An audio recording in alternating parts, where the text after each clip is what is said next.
You are listening to the QSR Web Podcast. At the Restaurant Franchising and Innovation Summit, executives from leading brands will share their success stories of the numerous ways they have innovated to grow their franchises. Attendees will gain insight and inspiration to help them be more progressive in every facet of their businesses. Register today at franchisinginnovation.com. Hello and welcome again. I'm QSR Web and Pizza Marketplace editor Shelley Whitehead, and delighted you've joined us this frosty in some places week in January for what'll be a great show, including a really fun interview this week with West Coast QSR salad brand Chop Stop founder and CEO Mark Kulkis on the brink of his brand's big eastward push. But first, retail customer experience editor Judy Model has just returned from the world's largest retail conference and expo, the National Retail Federation 2019 Big Show in New York City, to give us the scoop on the items of interest at that sprawling gathering related to limited service restaurant operation. Judy, welcome. Hey, Shelley, and thanks for having me on. And yeah, I'm just recuperating from NRF, and NRF is everything retail and restaurants and grocery. And this big show this year was the 108th annual event. Might be the biggest one ever. Nearly 40,000 attendees, 16,000 retailers, 800 exhibitors, and 250 speakers during the three-day event. It's held at the Javits, packed, and just a lot of energy and a lot of exuberance. Retail restaurants, they had a wonderful 2018 year and holiday seasons. You could just feel that walking around. Adobe just came out with their after-holiday figures, and they were noting that $126 billion was spent just online this past holiday. And smartphones are driving half that traffic. So it wasn't surprising at NRF to see a lot of mobile, a lot of e-commerce to physical retail connections going on. So it was a great show. And a lot of people walking around in the convention, the show floor, looking at their mobile phones instead of in front of them. Yes, they're walking into each other. It was highly dangerous. I mean, there were people on escalators, looking at their phones, trying to run down the escalator.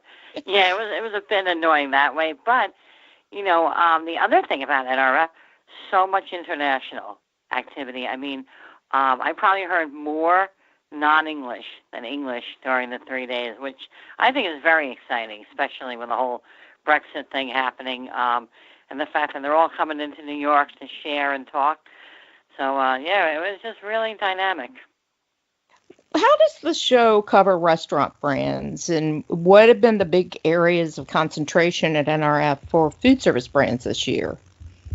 Well, there weren't that many. I mean, there was a couple, hitting around. There are a lot of vendors who are looking to go to the food brands because they realized food was a little bit behind retail, and retail is way behind, some other industries when it comes to using, really top-notch technologies. But what really came across is that retail and restaurants and QSRs all have the same challenge.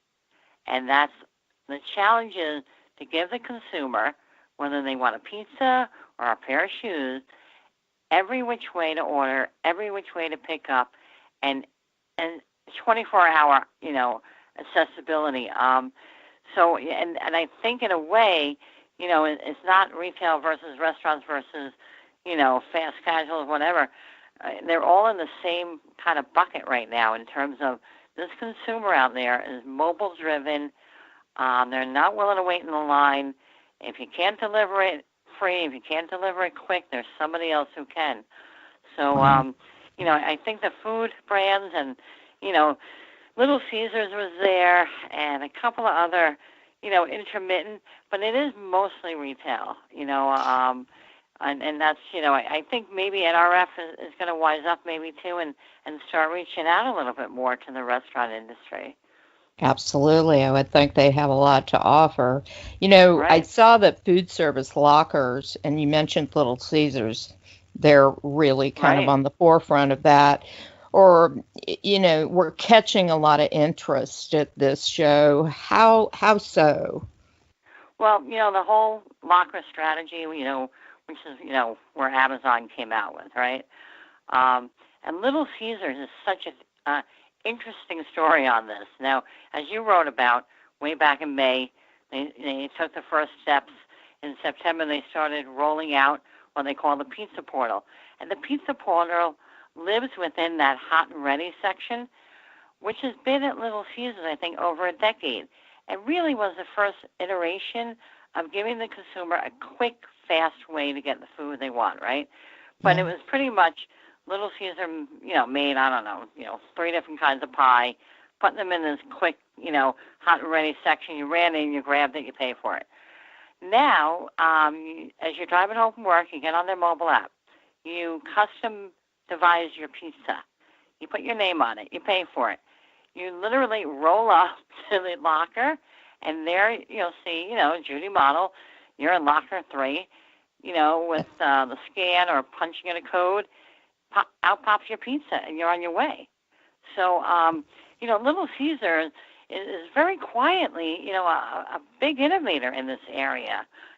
Taco Bell gets a lot of, splash, and, some other names, are always in the news, but, they've really been doing this for 10, 12 years. And this whole Pizza Portal thing, I think, is really dynamic, and I think you and I are nearly about the same age, but if you really look back to like 40, 50 years ago, right, in terms of giving people quick and easy access to food, the big thing were, kind of like lockers, or, there was a name for them at Penn Station and at Grand Central Station. You go up and it was kind of like you throw a couple of coins in a window, and you get a sandwich out. You don't Yeah. have to wait online. I forgot what they used to call them. I mean, I don't know if I was literally alive then, but I do remember my parents talking about it. So it's all kind of coming back to people are moving fast. They want their food. They want it when they want it, and now they want to customize. So that's really pretty big. To be able to say half pepperoni, half onion, thin slice, whatever, and have it there when you pull up. We were so energetic back in our early days. We, walked to school in the snow, that kind of thing. Oh, Um, yeah. yeah, we suffered. I saw your story about Janet Yelton's presentation on the absolute necessity for anybody in any form of retail to immerse themselves in using big data. Um, can you tell us a little bit more about that? Yeah, she took the podium with Kara Fisher, well-known, well-respected technology journalist, and literally, probably one of 3 people who knows everything that's going on with technology today.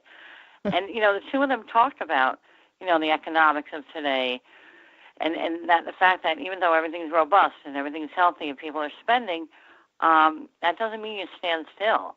That really only means you got to keep moving forward. And the key to that is data. And I don't think it's just big data, which IBM coined back 20, 30 years ago. It's just literally data. In order to know your customer, and I mean know everything you can about them, and not only of their interaction with you, but you also want to get an idea, of their social consciousness. Are they shopping at brands that, do good? Yeah. Or does that not matter to them? And then you take all that data, and now you have to have a partner, typically, to come in and help you analyze what that data means.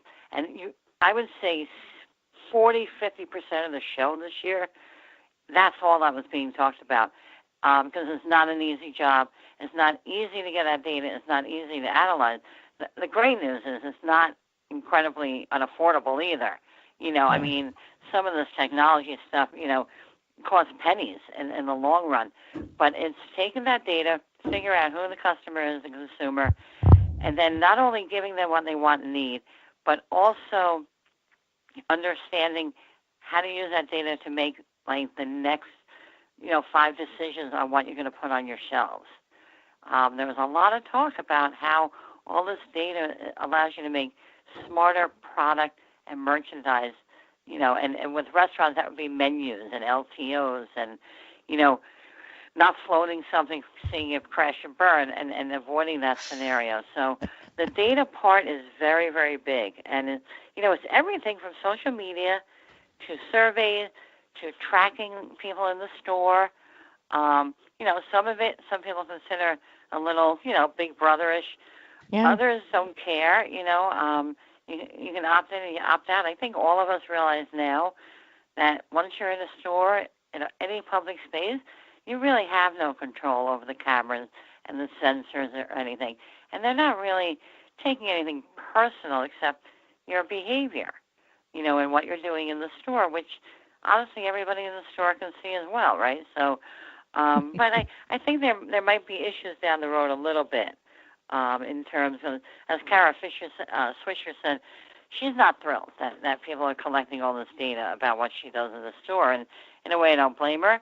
But then again, my daughter's 25. She'd be willing to give them plenty of data if they gave her a 25% off coupon. So, we're two different shoppers, so. Well, that's why I wear a disguise everywhere I go. So, thank you so much for dropping in to brief us on your week at the show. Was there anything just crazy, just quickly before we go, that you saw, particularly relative to restaurants, that knocked your socks off? I did, and I'll be honest, I spent a lot of time in the sessions because the one thing for journalists at NRF is that they tend to get, tremendous people up on stage who are open and honest about what's going on and what's not. And, that kind of perspective is very hard to get, So I didn't do a lot walking through the show, but I will tell you that, 4 years ago, it was finding or seeing someone with a VR headset on was few and far between. I think I went down whatever aisle I went down this year, somebody had a headset on.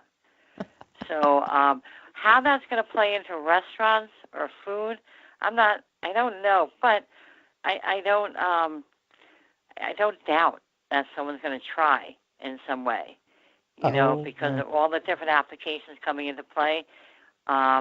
It'll be interesting to see how that AR, VR, artificial intelligence all does come into the restaurants and retail, because, as someone said, everybody's a brand. So, and it's not just about selling food anymore. So it'll be interesting to see what happens. Delightful to hear all this. You've really given us a flavor of what it was like there, and you need to rest. So I do. I need to soak my feet. Hang on there, audience, because we're coming right back with ChopStop founder and CEO Mark Kulkis to talk about the delicious business of the QSR salad. Many of the fastest growing and most successful chains in the restaurant industry are embracing innovation throughout their operations. These forward-thinking brands are constantly looking for the next innovation, new technologies, new menu items, new marketing tactics, new training programs, etc., that will propel them to even greater heights. Come and learn these innovations at the Restaurant Franchising and Innovation Summit. Register today at franchisinginnovation.com. Welcome back. And as we mentioned, West Coast-based Chop Salad, QSR ChopStop. The microphone now, namely for the brand's founder and CEO, Mark Kulkis, who is with us today as his brand begins franchising in earnest this year, with plans for more than a dozen new stores, including some beyond the veggie-loving borders of California. Thanks for joining us today, Mark. Thanks for having me, Shelley. This is a pretty cool brand, as some in our audience might have recently learned, and the feature we did on QSR Web on some of your menu and operational strategies. But you've been around for about, what, 8 years now? Yeah. Yep, exactly 8 years. We just had our anniversary. Curious to know what the surprises you've had kind of making your way in the QSR category have been. Have there been any? Well, it's been a fortunate thing. I recently pulled out my business plan, reread it, and pretty much 95% of it still pertains, So we started with a business model, and we really haven't changed much. There's been a few tweaks along the way, but for the most part, what we planned succeeded. So that's been really good. Kudos. Yeah, thank you. I remember I'm the founder. My first hire was a guy with about 30 years of restaurant experience, which I knew I needed because I did not have restaurant experience. So we opened in December in California here. And as you can imagine, we only had a few people coming in. And Joey Gonzalez, who's the restaurant guy, he was very nervous because he had left another opportunity to come join me. But the few people that came in, I saw they came back the next day, and then they came back the next day. We're not getting many people, but trust me, I think this thing's going to work. Luckily, it did. Wow, absolutely. And maybe you need to open another restaurant brand in Southern California if you bring rain. Yeah. You're based and currently operating, as we said, in California, something of a restaurant paradise, really, with several QSR salad brands. But now, as I understand it, you're opening new locations this year in Texas. And I'm wondering, are you tweaking the brand any for the Texas audience? No, we're not. And just to give you a little background of how we proceeded, we've been very methodical. We opened 5 corporate restaurants because I wanted, a good, really solid proof of concept in different locations that we could work. And then we opened our first franchise in 2016, actually.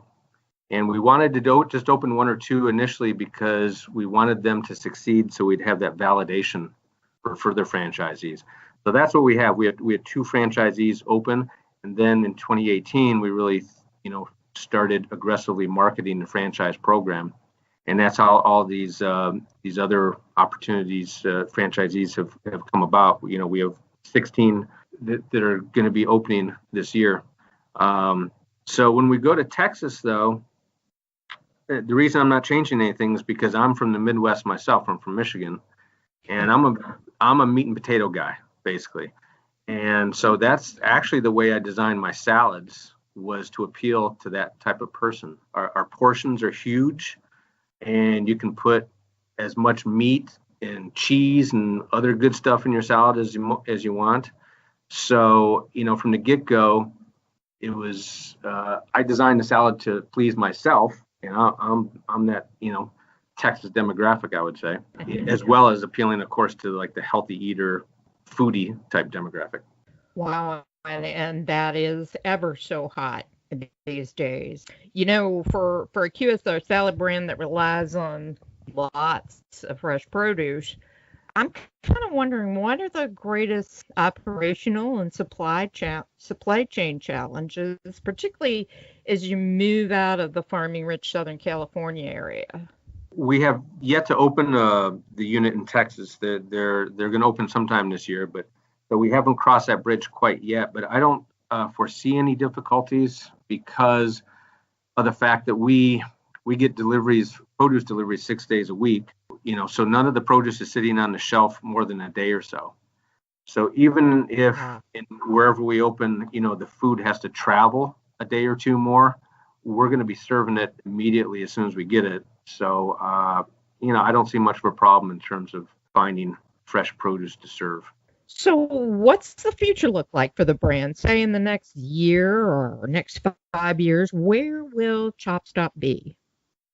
So our plan is to stay along the West Coast until we reach 100 units, for the simple fact that we're all about supporting franchisees. I never understood some of these franchise brands where they have like 2 units in Florida and 2 in Georgia and 2 in Michigan. can't really support them unless you have a robust infrastructure. So we're for the next 3 or 4 years, we're going to stay along the West Coast until we have 100 units open, and then we're going to throw it open to the nationwide franchise. The Texas units are sort of an exception to the rule because that franchisee is a experienced QSR operator with another brand, and they've committed to opening up 16 units in a fairly short time period. So we'll be able to support them just fine. But that's it. We our goal was to sign 12 new franchisees in 2018. We've far surpassed that, and then double it this year and double next year, and that gets us to 100. And then go to the rest of the country. Lots of growth coming up your way. How are you enjoying the business of? Since you said you have not been an operator before, how are you enjoying the whole restaurant sector? I love it. Gratifying on just the customer level. I mean, you're bringing joy to people. Let's face it, food is one of the basic needs and pleasures of being alive, and so we have quite a rabid customer base that just loves us. Our typical customer, I'd say, comes in like at least 3 times a week. That's the most satisfying part of it. Yeah. Otherwise, it's just following our plan for expansion. I'm looking forward to introducing this product to places. I mean, there's a surprising number of people that have never had a chopped salad, which is a totally different product, really, than a regular salad. It is. And it's interesting. You said you were from the Midwest. I remember I'm also from the Midwest, and I remember some brands, well, they were just family restaurants, really. That was a thing. That was a big thing with several of in my hometown, Louisville, Kentucky. Chopped salad was a big thing with some of the family-owned restaurants there. So it's good to see it on a potentially national map soon. That sounds great. Thank you so much, Mark. All right, Shelley, good meeting you. Nice to meet you. Thank you. All right, bye-bye. And that's our podcast for this week. Please make a note to check QSR Web next Friday to listen to interviews with marijuana lifestyle fast casual Chiba Hut and its Chief Relationship Officer, Seth Larson, and kind of fittingly, we'll roll into the coverage area of food truck operator editor Elliot Maris from there for a look at the year ahead for those mobile meccas of food. Until then, have a great weekend and a profitable business week.